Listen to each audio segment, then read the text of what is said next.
हमारे प्यारे दोस्तों, आज के क्लास में आप लोगों का स्वागत है। आज हम क्लास में हम पढ़ेंगे वचन।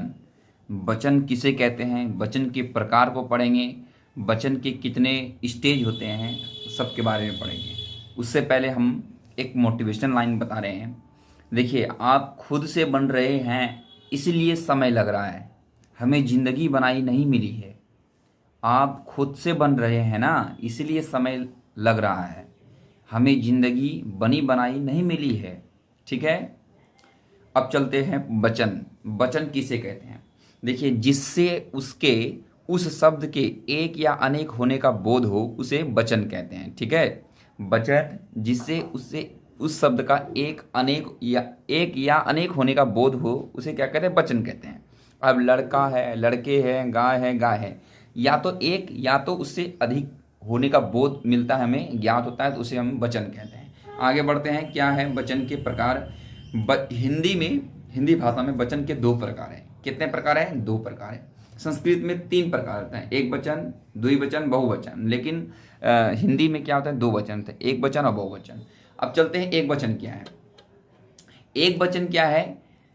एक वचन बता देते हैं। एक वचन क्या है? एक वचन जिस शब्द से एक के होने का बोध उसे एक वचन कहते हैं। एक वचन यानी जिससे एक होने का बोध उसे एक वचन कहते हैं, उसे एक वचन कहते हैं। जैसे लड़का, घोड़ा, पेड़, पहाड़ इत्यादि, ये सब क्या है? लड़का बोलेंगे तो एक लड़का बोले, घोड़ा बोले एक घोड़ा, पेड़ एक पेड़, पहाड़ एक पहाड़ हो गया। इस तरह जितने भी हैं आप बोलिएगा, कोई भी वस्तु का नाम एक वचन हो गया। ठीक है, अब चलते हैं बहुवचन। बहुवचन किसे कहते हैं? बहुवचन जिस शब्द से एक से अधिक होने के बोध हो, यानी कि आप किसी वस्तु को बोलेंगे, अब बोल दिए क्या कि लड़के लड़के सब खेल रहे हैं, तो लड़के सिर्फ लड़का नहीं खेल रहा है, एक लड़का नहीं, वहाँ लड़के बहुत सारे लड़के हैं।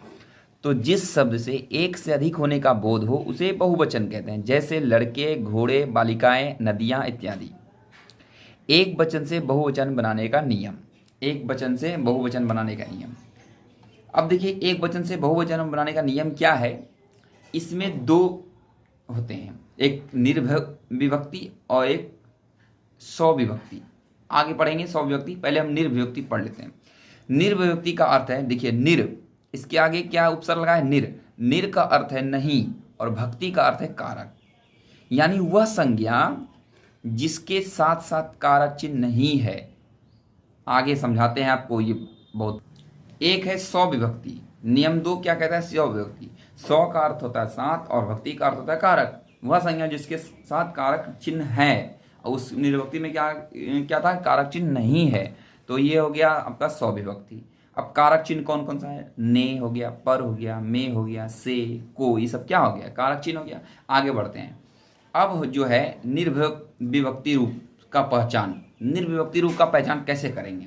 देखिए समझाते हैं।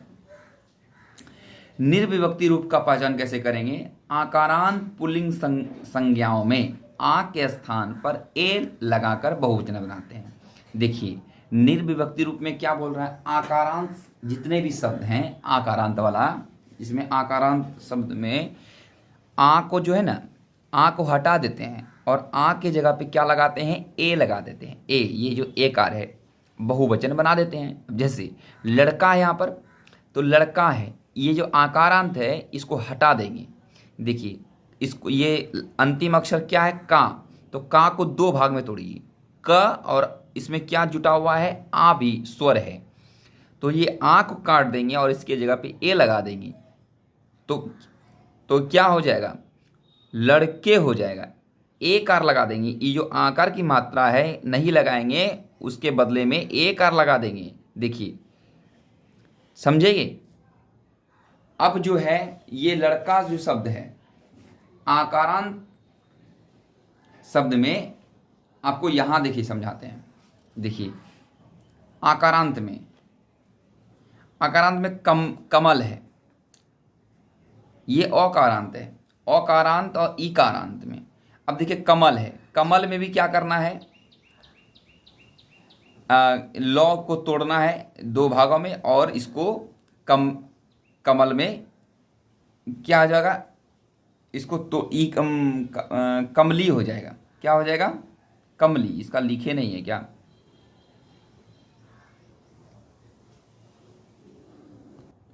देखिए आकारांत को हम ये अपने बहुवचन कैसे बनाते हैं। जैसे नदी है, नदी को दो भागों में तोड़िए, नदी हो गया, दी को दीर्घई में तो ई कारांत में हो गया। ये नदी क्या है, ई कारांत, बहुवचन हो गया। कवि को ई कारांत, ये ई कारांत है, ये अकारांत है। ये देखिए ये कमल है, अगर लौ है कमल है तो ये अकारांत, नदी है तो ई कारांत है, अगर कवि है तो ई कारांत है, रमा है तो आकारांत है। ये जितने भी हैं आपको ये आकारांत, ईकारांत, आकारांत है। ठीक है, समझ में आया। उसी तरह आपको यहाँ बताना है, एक वचन से बहुवचन बनाना है। घोड़ा का बताइए क्या है, आकारांत है, तो आकारांत को किस में चेंज करना है, आकारांत का भी बताए हैं, एकार में तो घोड़े हो जाएगा। गधा को एकार में गधे, लड़का का लड़के, पहिया का पहिए, कपड़ा का कपड़े। अब बताइए छाता का छाते, रास्ता का रास्ते, बच्चा का बच्चे, तारा का तारे और कमरा का कमरे। ये जितने भी हैं ये आकारांत वाला था जो कि हम ए में बदल दिए और बहुवचन बना दिए। आगे चलते हैं। अब दूसरा नियम क्या कहता है, आकारांत, इकारांत, ईकारांत, उकारांत, ऊकारांत पुल्लिंग संज्ञाएं प्राय एक वचन होती है। जैसे देखिए इनका एक वचन एवं बहुवचन एक ही होता है। ये जितने आकारांत, इकारांत, उकारांत है ना, ये इसका एक वचन जो है और बहुवचन दोनों समान ही रहता है। आपको बताते हैं, देखिए एक वचन दिन है, तो दिन का हम अगर हम ई करेंगे, दिन क्या है, इकारांत है, तो इकारांत है तो इसका बहुवचन कैसे बनेगा, दिन ही होगा।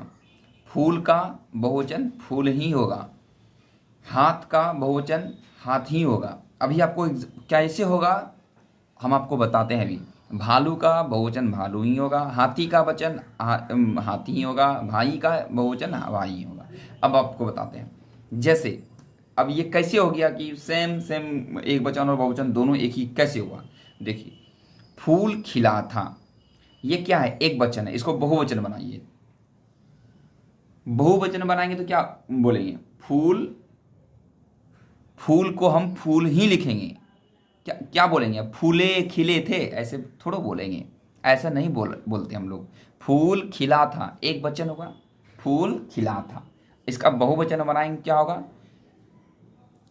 सिर्फ खिला को हम क्या बनाएंगे, बहुवचन बनाएंगे, खिले हो गया क्योंकि आकारांत है। लेकिन फूल को हम क्या किए, फूल ही रहने दिए क्योंकि फूल खिले थे।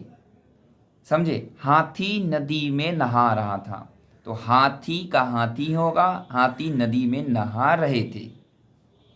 आगे चलते हैं, भालू दौड़ रहा था, तो भालू का भालू ही होगा और भालू दौड़ रहे थे, ऐसे होगा। समझ में आ गया। आगे चलते हैं। अब देखिए क्या अगला नियम क्या कहते हैं, आकारांत स्त्रीलिंग संज्ञाओं में अ के स्थान पर ए लगाकर तथा आकारांत स्त्रीलिंग संज्ञाओं में आ के बाद ए जोड़कर बहुवचन बनाते हैं। समझे, अ के स्थान पर क्या लगाना है, ए, और इस आकारांत स्त्रीलिंग में संज्ञाओं में आ के बाद ए लगाना है, आ के बाद भी ए और ओ के बाद भी ए लगाना है, बहुवचन बनाते हैं। देखिए कैसे, यहाँ क्या बोला है अभी, एक लेते हैं रात, रात, रात को हम, ये रात है तो लास्ट अक्षर क्या है, तो, इसको तोड़िए, त और इसमें स्वर क्या है, ओ है, तो ओ की जगह पे क्या लगाना है, ऐ लगाना है। तो क्या हो जाएगा, ये जो ऐ है ना, ये इसके जगह पे ये आयकार हो जाएगा और ये ऐ वाला जो चंद्र बिंदु है, चंद्र बिंदु है, इसके जगह पे बिंदा लग जाएगा। ऊपर में जैसे ही जाता है ना तो ऊपर में बिंदा, रातें, रातें ऐसे पढ़ेंगे। लता का आकार है, आकार के बाद ऐ जोड़कर बहुवचन बनाते हैं। आ में क्या हो जाता है, आ के बाद देखिए इसमें बोल रहा है आकारांत शब्द आएगा ना, तो आकारांत स्त्रीलिंग संज्ञाओं में आ के बाद ऐ जोड़ देते हैं। इसमें अ को हटा, अ के स्थान पर लगा ऐ लगाते हैं। इसमें आ में क्या जोड़ देते हैं, ऐ जोड़ देते हैं। बात समझ में आ रही है, बिल्कुल समझ में आ रही होगी आप लोगों को। अ के स्थान पर ऐ लगाना है, अ को हटा देना है वहां से और ऐ लगाना है। लेकिन आकारांत स्त्रीलिंग में क्या करना है, आ के बाद ऐ जोड़ देना है, उसके बाद बहुवचन बनाते हैं। बताते हैं कैसे। लता है, अब लता में आकारांत है, ता है, ता को तोड़िए, ता और इसमें स्वर क्या है आ। तो अभी हम क्या बताएं, आकारांत में जोड़ देते हैं ऐ। तो पहले जोड़िए तो क्या हो गया, आ जुट गया इसमें आकार में। तो अब क्या होगा इसका, लता और ऐ, लताएं, लताएं ऐसे हो जाएगा। एग्जाम्पल से और भी समझाता ये आप। अब इसका बनाइए एक वचन और बहुवचन। रातें, रात है तो रातें, पुस्तक ओ है तो पुस्तकें, आदत है अकारांत है तो आदतें, शाखा है तो इसमें आकारांत है इसमें जुड़ जाएगा तो शाखाएं, बात का बातें, खबर का खबरें, अदालत का अदालतें, सभा का ये सभा है सभाएं, सभाएं हो जाएगा। ठीक है, समझ गए आप लोग। आगे बढ़ते हैं। अब देखिए ईकारांत, ईकारांत स्त्रीलिंग संज्ञा में या लगाकर तथा ईकारांत स्त्रीलिंग संज्ञा में ई दीर्घ को और हर्षई लघु बनाकर या लगाते हैं। अब देखिए समझिए इसको कैसे।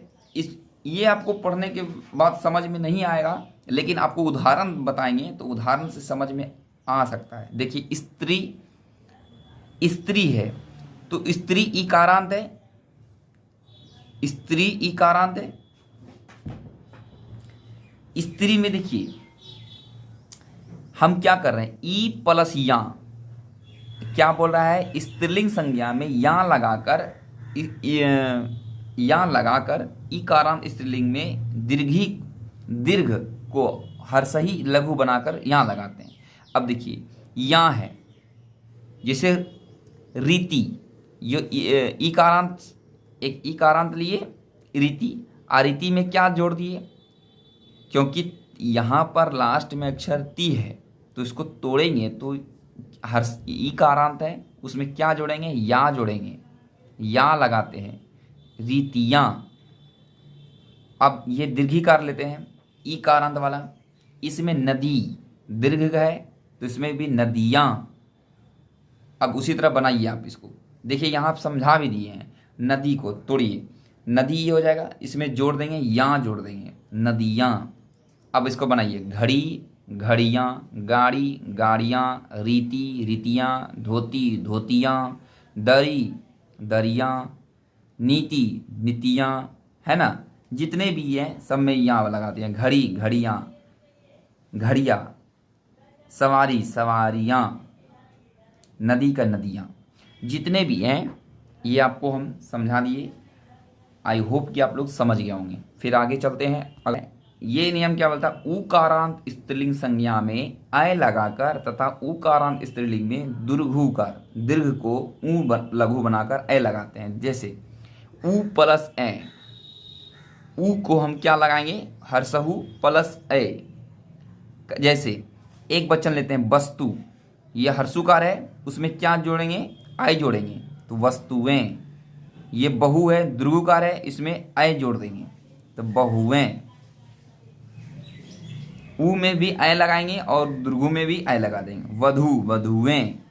ठीक है, इसमें उतना दिमाग लगाना नहीं है, इसमें सिंपल है, हर्षुकार और दीर्घकार दोनों में अय लगा देना है। आगे बढ़ते हैं।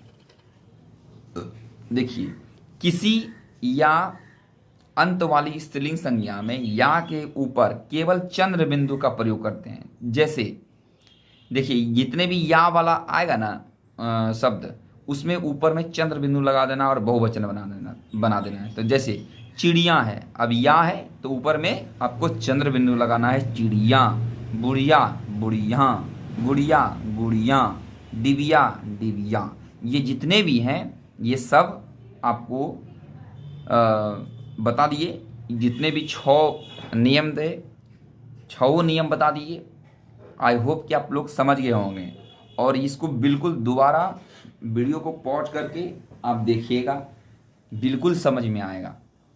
और वीडियो को अच्छा लगे तो वीडियो को लाइक कीजिएगा और चैनल को सब्सक्राइब करके बेल आइकन ऑन कर लीजिएगा। और हाँ, एक बार ज़रूर बताइएगा कि कैसा लगा वीडियो, कमेंट जरूर कीजिएगा। आप लोग कमेंट नहीं करते हैं, कमेंट करके बताइएगा। जय हिंद।